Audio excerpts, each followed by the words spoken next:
वक्त की बड़ी खबर है। तीसरे मोर्चे पर भी काम शुरू कर सकती है मायावती और एआईएमआईएम जैसी पार्टियों से संपर्क की कोशिश भी बीएसपी की तरफ से हो रही है। ये इस वक्त की बड़ी खबर है। इस वक्त की बड़ी खबर हमने आपको दिखाई।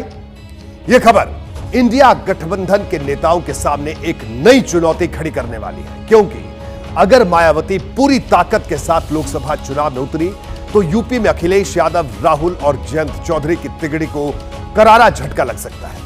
पिछले लोकसभा चुनाव में भी यह देखा गया था कि मायावती जब किसी पार्टी के साथ गठबंधन करके लड़ती हैं तो उन्हें फायदा तो होता है, और अगर इस बार उन्हें एआईएमआईएम से गठबंधन किया तो पश्चिमी यूपी और पूर्वांचल की कई लोकसभा सीटों पर इसका बड़ा असर दिख सकता है। आपको यूपी की कुछ सीटों के बारे में बताता हूं जहां मायावती और ओवैसी मिलकर बड़ा खेल कर सकते हैं। यह आंकड़ा बड़ा दिलचस्प है, ध्यान से इसे जरा सुनिएगा। देखिए, पश्चिमी यूपी में सहारनपुर अहम सीट है जहां मुस्लिम आबादी 30% से ऊपर है। 2019 में बीएसपी ये सीट जीती भी थी। बिजनौर में भी मुस्लिम आबादी 30% है। ये सीट पिछली बार मायावती की पार्टी नहीं जीती थी। मेरठ में भी दलित आबादी 30% से ऊपर है। यहां 2019 में बीएसपी दूसरे नंबर पर थी। हार जीत का अंतर 5000 वोट से भी कम का था। इसके अलावा बुलंदशहर, जहां बीएसपी 2019 में दूसरे नंबर पर थी, यहां भी मुस्लिम काफी महत्वपूर्ण है। इसी तरह कैराना में भी मुस्लिम आबादी 30% के ऊपर है। मायावती और ओवैसी के साथ आने पर कुछ हद तक बदलाव यहां पर हो सकता है। मुरादाबाद में भी मुस्लिम फैक्टर अहम है। यह सीट सपा ने जीती थी, लेकिन बीएसपी अलग लड़कर टक्कर दे सकती है। संभल भी ऐसी सीट है जहां मुस्लिम 30% है और 2019 में समाजवादी पार्टी ने सीट जीती। अलीगढ़ की सीट पर बीएसपी प्रत्याशी दूसरे नंबर पर था।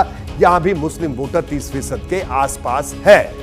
इसके अलावा पूर्वांचल में घोसी और गाजीपुर के साथ साथ आजमगढ़ ऐसी लोकसभा सीट है जहां मुस्लिम वोटर काफी अहम माने जाते हैं। अगर इसमें दलित वोट भी जुड़ जाए तो मायावती यहां बड़ा खेल कर सकती हैं। इन सीटों पर अगर वो खुद भी ना जीत पाई तो इंडिया गठबंधन के प्रत्याशी की हार की बड़ी वजह बन सकती है। अब सवाल यह है कि क्या ओवैसी मायावती के साथ आने को तैयार होंगे? यह बड़ा सवाल। उत्तर प्रदेश में अभी मजलिस-ए-इत्तेहादुल मुस्लिमीन की किसी से भी गठबंधन पर कोई चर्चा नहीं हुई है। हमारे दरवाजे सभी दलों के लिए खुले हैं, भारतीय जनता पार्टी को छोड़कर। मोदी को हराने के लिए एक बेहतरीन और ताकतवर कैंडिडेट को उनके सामने खड़ा करना होगा। बहन कुमारी मायावती जी दलितों में एक अलग छाप रखती हैं और मैं समझता हूं कि अगर उनको प्रधानमंत्री का दावेदार घोषित करके चुनाव लड़ा जाता है तो वो भविष्य में बेहतरीन प्रधानमंत्री भी साबित होंगी। तो आपने एआईएमआईएम के प्रवक्ता का जो बयान सुना, उसी में छिपी है इस खबर की हकीकत कि वो किस तरह से मायावती को पीएम कैंडिडेट तक कह रहे हैं, यानी संकेत मिल रहे हैं। बीएसपी के कुछ सांसदों ने कुछ दिन पहले कहा था कि अगर मायावती से माफी मांग ली जाए और उन्हें प्रधानमंत्री पद का उम्मीदवार घोषित कर दिया जाए तो वो इंडिया गठबंधन में शामिल होने पर विचार कर सकती हैं।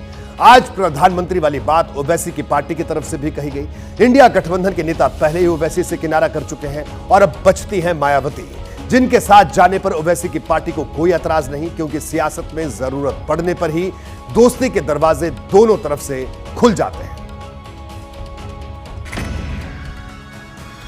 ओवैसी को भी उत्तर प्रदेश में एक साथी की जरूरत है। मुस्लिम और दलित समीकरण जो चला आ रहा है, बसपा की तरफ से मुस्लिम दलित समीकरण बनाया गया, ब्राह्मण दलित समीकरण बनाया गया। उसमें पिछले चुनाव में भी ओवैसी बिहार में और उत्तर प्रदेश में चुनाव लड़े थे, विधानसभा का और लोकसभा का। उसमें एक अच्छा खासा वोट उन्होंने हासिल किया था और इस लोकसभा चुनाव में भी यदि बसपा और ओवैसी मिल के लड़ते हैं तो कहीं ना कहीं इंडिया गठबंधन के लिए वो थोड़ा बहुत ही सही लेकिन खतरा बनेंगे।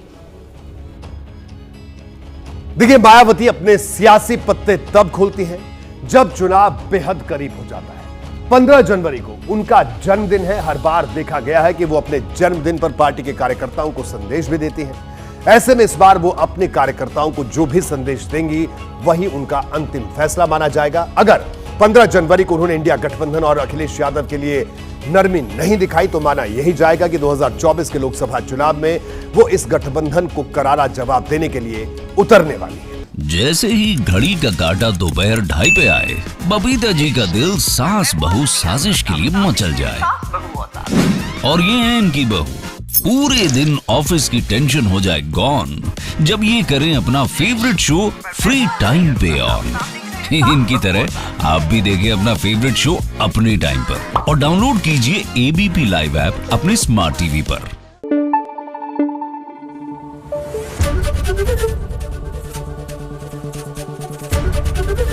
एबीपी न्यूज आपको रखे आगे।